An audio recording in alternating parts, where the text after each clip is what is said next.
Coucou. Coucou. Bonjour et bienvenue sur la chaîne Data qui est Chouette.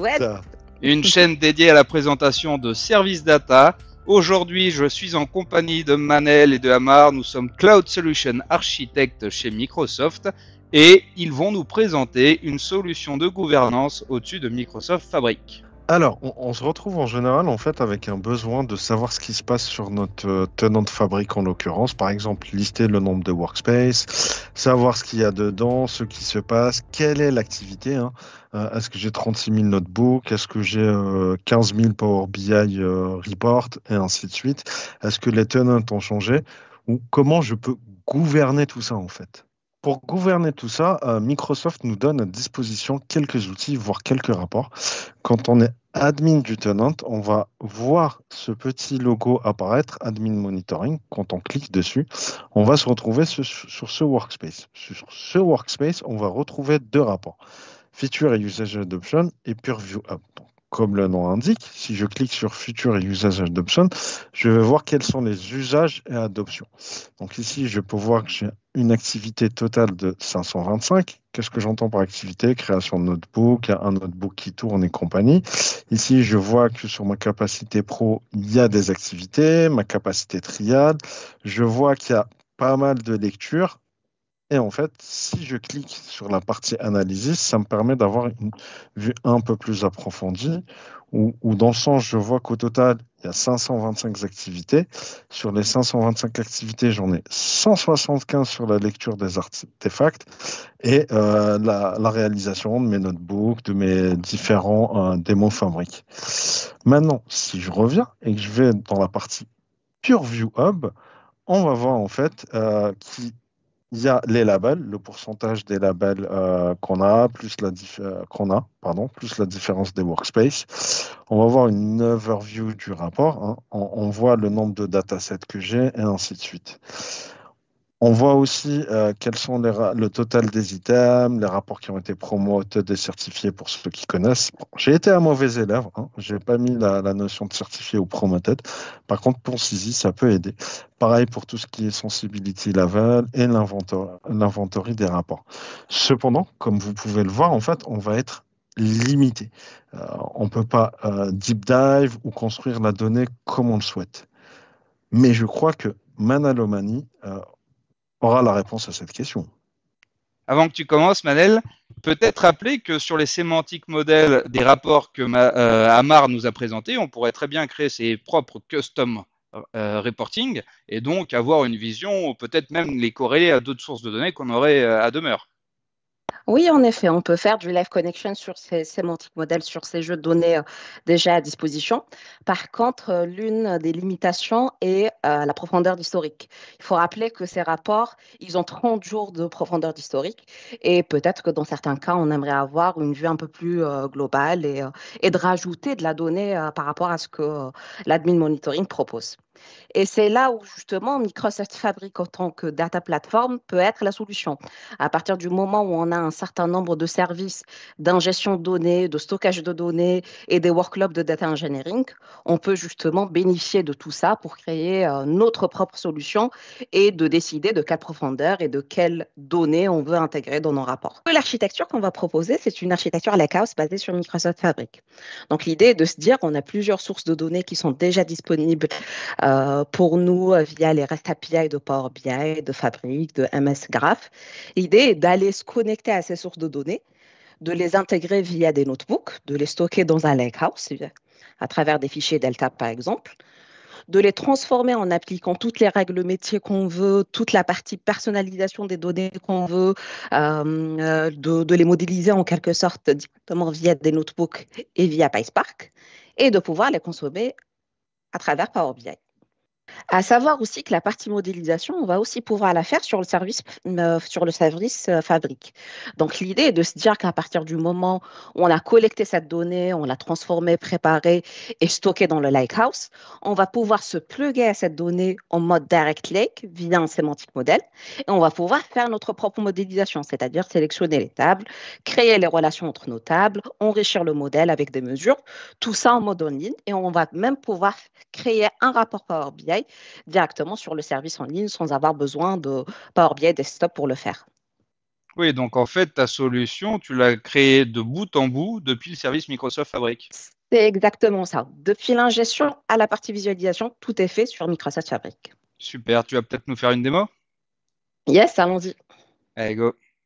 Donc là, je me suis connectée sur un tenant de test justement pour créer mon proof of concept, mon POC. Donc, comme vous pouvez le constater, tous mes items ou tout mon développement a été fait dans un seul espace de travail que j'ai nommé Fabric Assessment POC. Donc, on va trouver plusieurs types, notamment des notebooks, des semantic models, des data flows.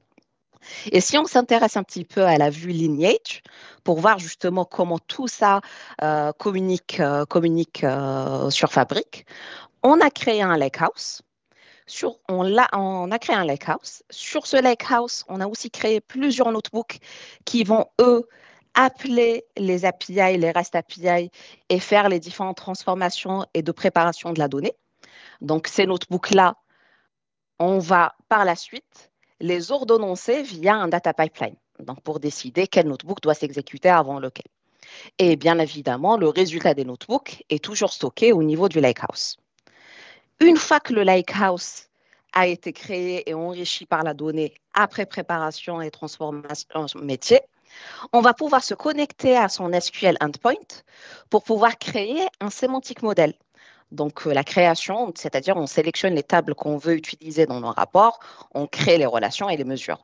Et une fois que le semantic model est créé, on va pouvoir créer un rapport sur celui-là. Vous pouvez même remarquer que le Power BI Assessment ou le SQL Endpoint de notre Lakehouse a aussi un semantic model par défaut qui va justement donner une fenêtre sur toutes les tables qui existent sur le Lakehouse. On a fait exprès de ne pas utiliser celui-là parce qu'on voulait avoir la possibilité de modifier à notre guise, de créer de la RLS, pourquoi pas, et de l'enrichir comme on veut. Ok, top Manal, merci pour cette overview. Ça serait possible de prendre un exemple sur un notebook histoire de deep dive et de démystifier l'utilisation des API avec des notebooks Fabric par exemple? Oui, bien sûr. Donc, je vais revenir à la vue liste, c'est un peu plus facile. Et ce que je vous propose, c'est de faire un deep dive sur un des notebooks qui va aller récupérer les event logs journalières du tenant de fabrique. Donc, on ouvre celui-là. Donc, vous allez voir que je suis en train d'utiliser le langage PySpark, mais ça vaut le coup de le rappeler que vous avez aussi la possibilité d'utiliser du Scala, du SQL ou du R sur les notebooks de fabrique, et vous pouvez même mixer ces langages sur les blocs de code. Donc, mon code a été organisé par module. Donc, l'idée est d'avoir chaque bloc qui fait une certaine tâche dans l'exécution de mon algorithme. Donc, le premier code va aller récupérer les différentes librairies qui sont nécessaires pour toute la partie transformation et lecture de la donnée. Ensuite, je vais utiliser un autre bloc pour définir une custom fonction en PySpark. Donc, c'est ma fameuse fonction d'authentification qui prend comme paramètre le tenant ID, le client ID et le secret ID pour aller interroger l'Azure Identité et me retourner un access token qui me permet justement de faire appel à mon API. Je vais utiliser pour récupérer les event logs l'API de Power BI qui a besoin de deux paramètres, donc ma start date et ma end date avec un format bien particulier. Donc, comme vous pouvez le constater directement avec du PySpark, là en l'occurrence avec du Python, je peux formater mes données comme je veux. Et ensuite, je vais avoir un dernier bloc qui va définir ma base URL de l'API que je veux appeler, donc à savoir api.powerbi.com /admin/activity event en précisant ma start date et ma end date. Et là, bien évidemment, je vais aller récupérer la réponse de mon appel API et je vais aller ensuite la transformer en data frame, qui est une sorte de table c'est vraiment une table virtuelle que PySpark va proposer qui nous permet justement de faciliter les différentes transformations, à savoir ajouter des colonnes, changer le format d'une colonne, renommer une colonne. Donc, je vais faire les différentes transformations qui sont nécessaires pour préparer ma donnée pour la partie modélisation. Et à la toute fin, je vais stocker mon résultat en format parquet mais delta. donc pour aller récupérer toutes les transaction logs, et je vais le stocker dans mon lakehouse, donc dans le dossier files et dans le dossier event log. Vous pouvez remarquer qu'ici, j'ai utilisé aussi un paramètre de partitionnement. Vous savez que les événements, en fait, on pourrait en avoir plusieurs selon la taille de votre tenant, selon le nombre d'utilisateurs, le nombre de workspace que vous avez au niveau du tenant. Donc, ça peut être énormément de données. Et l'idée ici, c'est de se dire, étant donné que c'est un notebook que je vais potentiellement exécuter tous les jours pour aller récupérer les événements de la veille, je vais partitionner ma data par journée. Et en fait, une fois qu'on enregistre tout ça, ça va ressembler un petit peu à ça, où je vais avoir pour chaque date de partitionnement l'ensemble des informations liées à mes événements, encore une fois, sous un format parquet Delta. Yes, top Manel, merci pour cette présentation de notebook. Yes, j'avoue, ça me fait un peu moins peur maintenant d'utiliser tout ça avec Fabric. Ce qui est intéressant, je trouve déjà, c'est que tu as montré qu'en termes de sécurité, on peut utiliser les Azure Key Vault. Donc, on peut tout à fait les rappeler et les réutiliser à l'intérieur de notre notebook. Ouais, par exemple, la commande ligne 5 qui est super bien. Merci encore énormément pour ça. Mais du coup, j'aurais une question. Tu utilises les API. Est-ce que ces API ont certaines limitations? Ben oui, selon la documentation des API, notamment sur Power BI, on a certaines limitations d'appels par journée ou par heure. On a aussi certaines limitations sur combien de volume de données on a la possibilité de récupérer. Et en fait, tout ça, il faudrait qu'on le gère via le code.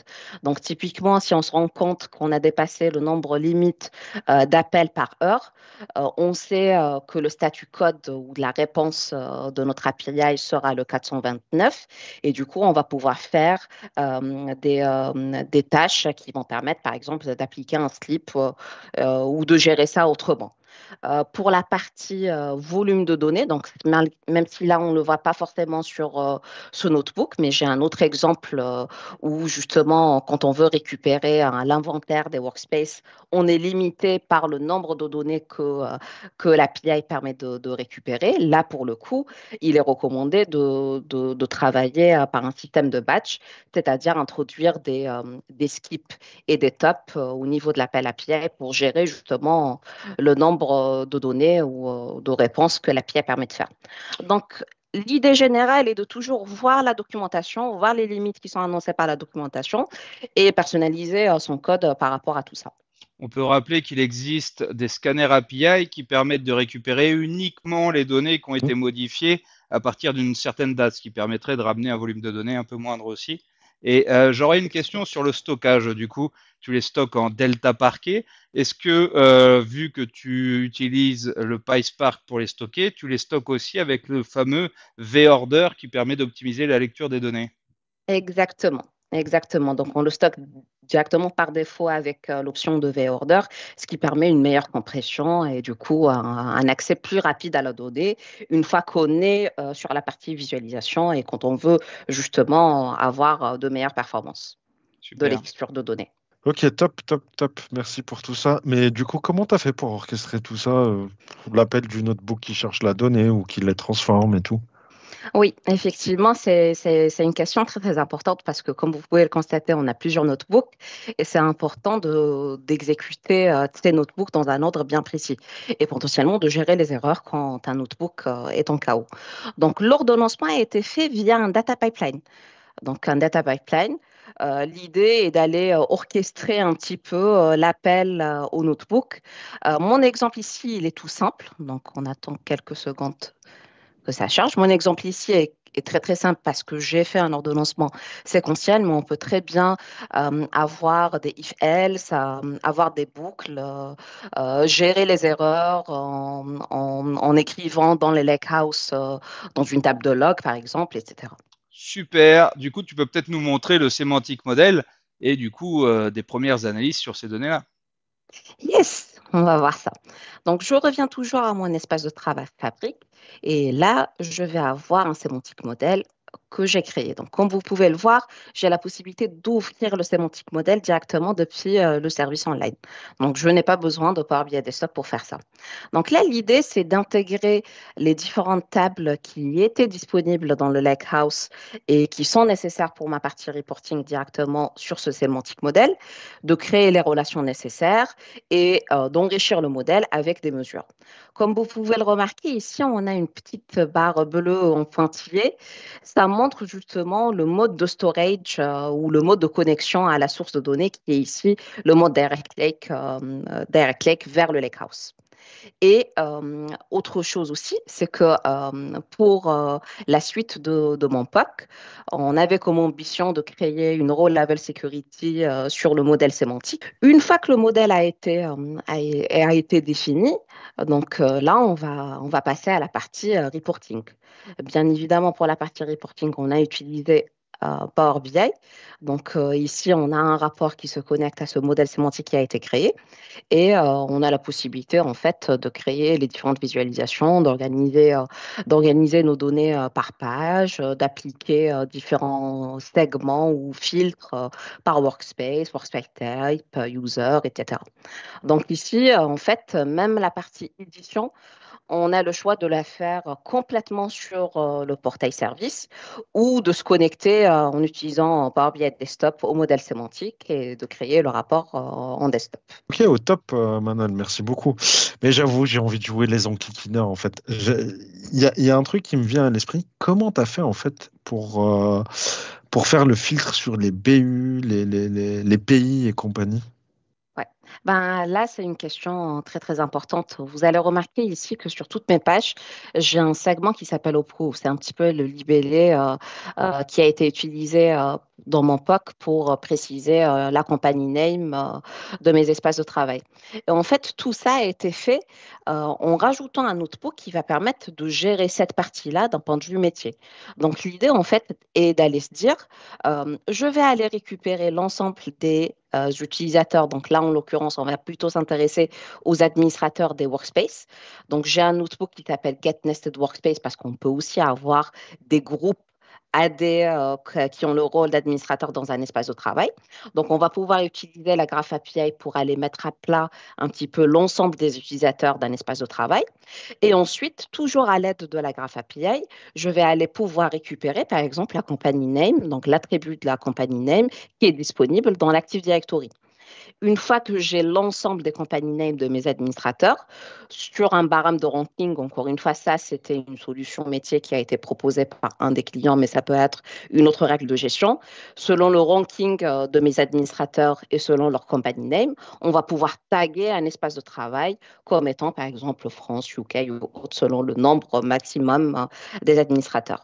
Et une fois qu'on fait ça, bien évidemment, on va stocker la donnée sur une table de mapping qui va faire un map entre le Workspace ID et la compagnie name en question ici. Finalement, tu as créé un custom domain qui existe aujourd'hui dans Microsoft Fabric et qui permet de regrouper différents workspaces dans des domaines qui s'apparentent finalement à une solution pour supporter le data mesh. Finalement, là, tu en as créé une custom par rapport à ce besoin-là. Oui, exactement. Mais il faut rappeler qu'ici, on a la possibilité de récupérer n'importe quel attribut de la Oui, Graph tu API pourrais ou l'enrichir d'utiliser avec. carrément une autre source de données. Exactement. Et on peut Super. même l'enrichir avec les domaines parce qu'on peut avoir une cartographie différente par domaine ou par autre règle de métier, business unit, département, compagnie, pays, etc. Donc, on a la possibilité, en fait, de personnaliser nos rapports un peu comme on veut et selon le besoin métier ici. Ok, top Manel pour toutes ces explications. Du coup, si on récapitule rapidement, en fait, tu es parti des REST API, celle de Power BI, Fabric et MS Graph. Tu as chargé tout ça dans le Lakehouse, ou le One Lake de Fabric pour être plus juste, via des notebooks. Tu as transformé tout ça via des règles de gestion comme celle des BU qu'on a vues. Et tu as exposé tout ça via Power BI. C'est exactement ça. Il faut aussi rappeler qu'on a la possibilité d'utiliser d'autres sources de données, hein.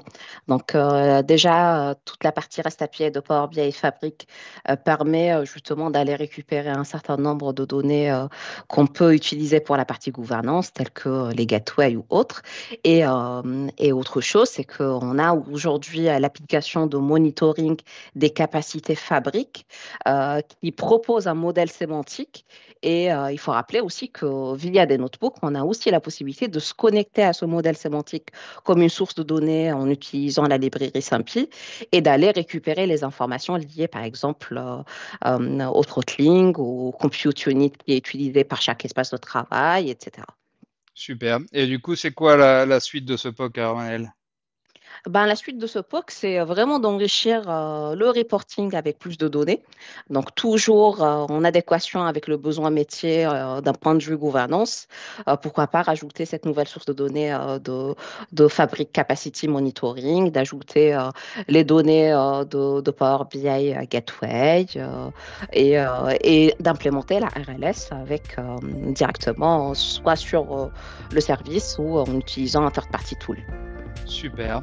Ben, merci beaucoup pour cette session, Manel, Amar. Une super Merci. session. N'hésitez pas à vous inscrire pour être au courant des prochaines vidéos sur Data Chouette. À bientôt. Top. Merci. Au revoir. Merci.